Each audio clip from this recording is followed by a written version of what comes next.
안녕하세요, 여러분. 오늘은 조금 놀라운 과학 이야기를 들려드릴게요. 혹시 남성의 나이가 자녀 건강에 영향을 줄 수 있다는 얘기 들어보셨나요? 최근 영국에서 진행된 연구가 이 주제에 대해 아주 흥미로운 결과를 내놨습니다. 웨이트 컨센거 연구소와 댕스 칼리지 런던의 공동 연구팀이 발표한 내용인데요.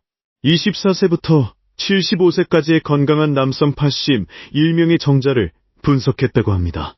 정자 속 DNA를 아주 정밀하게 분석할 수 있는 기술을 사용했어요. 그 기술 이름은 나노시퀀싱이라고 합니다.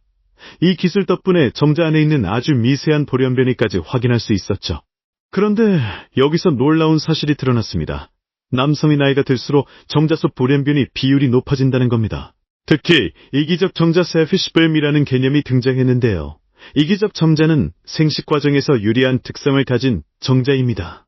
하지만 문제는 이 정자가 자녀에게 유전 질병을 일으킬 수 있다는 점이에요. 연구에 따르면 30대 초반 남성의 경우 이기적 정자 비율이 약 2%였어요. 그런데 70대 남성의 경우 이 비율이 4.5%까지 증가했다고 합니다.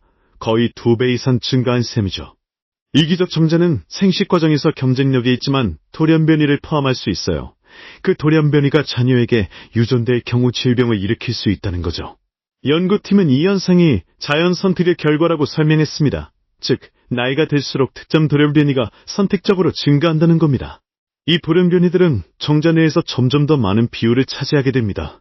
그 결과 자녀에게 전달될 가능성도 높아지는 거죠. 하지만 모든 이기적 정자가 질병을 유발하는 건 아니라고 해요. 연구진은 자녀 건강에 어떤 영향을 미치는지는 추가 연구가 필요하다고 밝혔습니다. 이번 연구는 남성의 출산 연령이 자녀 건강에 미치는 영향을 재조명합니다. 그동안 여성의 출산 연령에 대한 연구는 많았지만 남성은 상대적으로 적었죠. 이번 결과는 남성의 생식 건강과 유전학에 대한 인식을 바꾸는 계기가 될 수 있어요.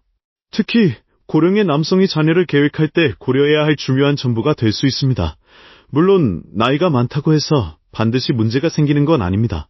하지만 확률적으로 위험이 증가할 수 있다는 점은 인지할 필요가 있어요. 이런 연구는 앞으로 정자 건강을 관리하는 데에도 도움이 될 수 있습니다. 예를 들어 정자 내 돌연변이를 줄이는 생활습관이나 치료법이 개발될 수도 있죠. 또한 유전자 분석 기술이 발전하면서 사전 검진도 가능해질 수 있습니다. 자녀의 건강을 위해 부모가 준비할 수 있는 방법이 더 많아질 거예요. 이번 연구는 과학적으로도 사회적으로도 큰 의미를 가진다고 볼 수 있습니다. 남성의 생식 건강이 단순히 개인의 문제가 아니라 다음 세대와 연결된다는 점. 이제는 남성도 출산 계획을 세울 때 나이에 대해 고민해볼 필요가 있어요. 물론 사랑과 책임이 가장 중요하지만 과학적 정보도 함께 고려하면 좋겠죠. 이런 연구들이 더 많이 나오면 건강한 출산과 육아에 큰 도움이 될 거예요. 오늘 이야기 어떠셨나요? 조금은 놀랍고 생각할 거리도 많았죠? 앞으로도 이런 흥미로운 과학 이야기 계속 들려드릴게요. 영상이 도움이 되셨다면 구독과 좋아요 부탁드릴게요. 감사합니다.